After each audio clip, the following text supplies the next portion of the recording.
Hello, friends. Welcome to Notebook Videos. Here we shall begin our discussions with income determination as part of one of the most essential chapters in macroeconomics. We'll teach you how income and consumption are determined in the country and begin with a new term called marginal propensity to consume. Well, imagine Harry getting a check of rupees 10,000 monthly. He's able to run his monthly expenses based on his earnings and makes a list of things he needs to buy in a month with this money. So we spend according to our budgets and then later sit down to see what we can do any remaining money left over. Should Harry spend it on a new pair of shoes or save it in a bank? This could be a recurring decision that Harry needs to make every month. What happens if Harry gets a raise? What happens to his spending habits? Let's take a moment and define marginal propensity to consume. It's the term used to describe the amount of a raise in income that is spent on goods instead of saving that money. Harry spends more money on buying things when he gets a raise instead of putting it in the bank. This determines the marginal propensity to consume. Let's go through an example. Imagine Harry got a Diwali paycheck where he has been paid a festival bonus. So instead of getting rupees 10,000, he got rupees 15,000. Harry is extremely happy that he will be able to buy the new pair of shoes he always wanted to. So Harry spends rupees 2,000 on the new shoes and saves rupees 3,000 in the bank. As briefly shown earlier, marginal propensity to consume is given by a ratio of change in spending and change in income, and that equals 2,000 divided by 5,000, which equals to 0.4 in the case of Harry. It can also be expressed percentage-wise as 40%. I think you got this now. So friends, why is MPC so important? Well, MPC is important because it determines the slope of the consumption curve of all individuals living in an economy. From here, we can determine aggregate spending and aggregate demand and how demand would change over time. Here we see aggregate demand AD is plotted against Y, income of an economy. The blue line indicates AD in an economy. So MPC is very important. And just like marginal propensity to consume, there is also marginal propensity to save. So let's clearly define both of them. If you spend rupees 60 out of an increased income of rupees 100, your MPC is 60% or is 0.6.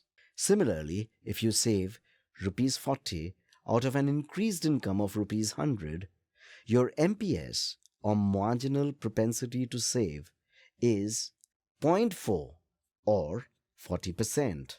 Both the denominator and the numerator should reflect changes in gross amounts. Note that MPC plus MPS equals to 1 because it is assumed that if you are not consuming, you must be saving as an individual or as an economy. This is a very important result, my friends, that you need to keep in mind. Let's look at the consumption curve with income on the x-axis and consumption dependent on income on the y-axis. Consumption would have a fixed component, your fixed grocery expenses, your electricity bill, your water bill, etc. are part of fixed consumption expenses. These are expenses that you need to bear independent of your income. This component of consumption is therefore called autonomous consumption, say A. Now, there is another component that we described earlier. That is, the component of consumption that is dependent on income. This is an upward sloping curve that has a slope b. And b is nothing but the marginal propensity to consume. So, the equation of the consumption function is the equation of a simple straight line with an intercept. In this case, we can write consumption functions as consumption function C is equal to A plus BY, where A is equal to autonomous consumption, where B is equal to MPC, where MPC lies between 0 and 1. Let's calculate the value of B from the consumption function. Say consumption and income values change from 8,000 to 8,600 and 9,000 to 10,000 respectively on this curve. The MPC can be determined by calculating the ratio of the differences, which is 0.6 in this case. An economy therefore consumes. When it's not consuming, it saves. So income can be split into consumption and savings. And savings starts only beyond a certain point, when we have sufficient money to cover for consumption. Since consumption and savings both depend on income, we can draw them on the same plane. As positive savings happen after a certain point, the savings curve cuts the x-axis at a certain point. Before this point, there is negative savings or dis-savings. The slope of the savings curve would be 1 minus b, as MPS plus MPC is always equal to 1. So it may not have the same gradient as the consumption curve as in case of S1, in which case consumption C1 would have to be flatter to adjust for MPC and MPS. The 45-degree line is the line that shows all points where C is equal to Y or where consumption values equal income values. Now friends, savings has an entirely different interpretation too. Savings is that component of income that goes into investments. Do you remember we had earlier derived in national income accounting that in absence of budget and trade deficits, investments is equal to savings? Let's do a quick recap here. GDP equation 1 and equation 2 are both valid equations. When we put them together, consumption cancels out on both ends.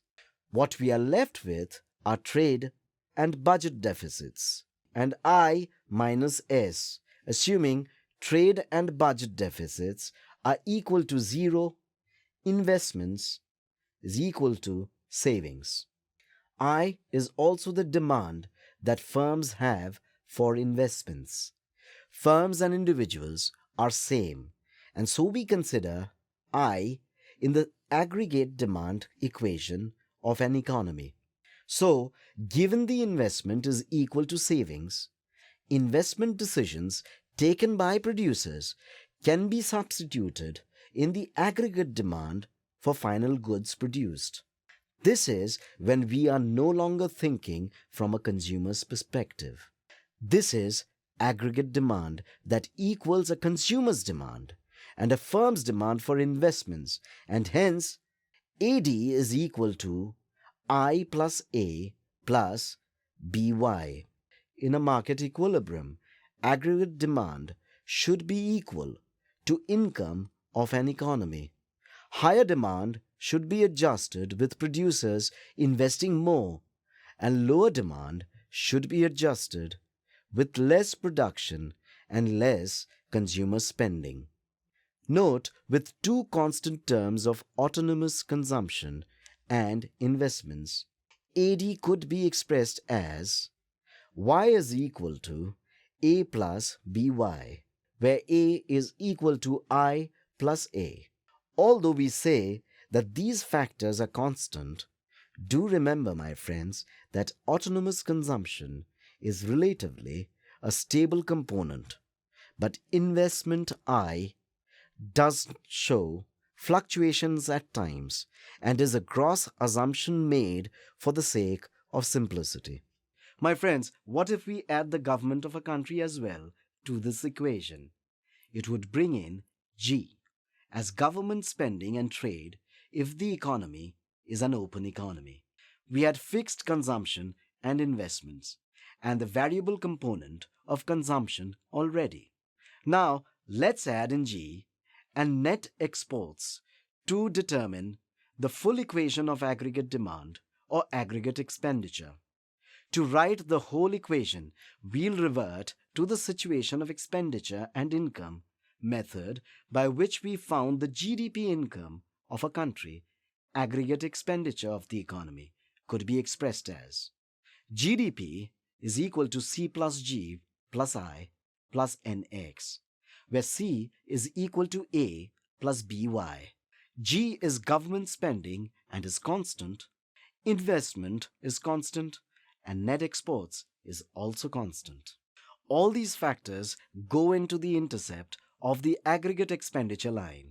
So, AE is equal to A plus BY plus I plus G plus NX. When we put AE and Y on the same plane, just as consumption expenditure and income done earlier, we see that the intercept takes care of all the constant terms and the gradient of the AE line is still given by MPC, or the marginal propensity to consume, as the only variable factor dependent on Y.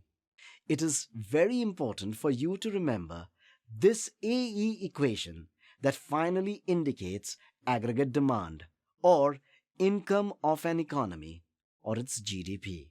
Now in the latter sections, we'll see what changes happens when AD is less or more than income.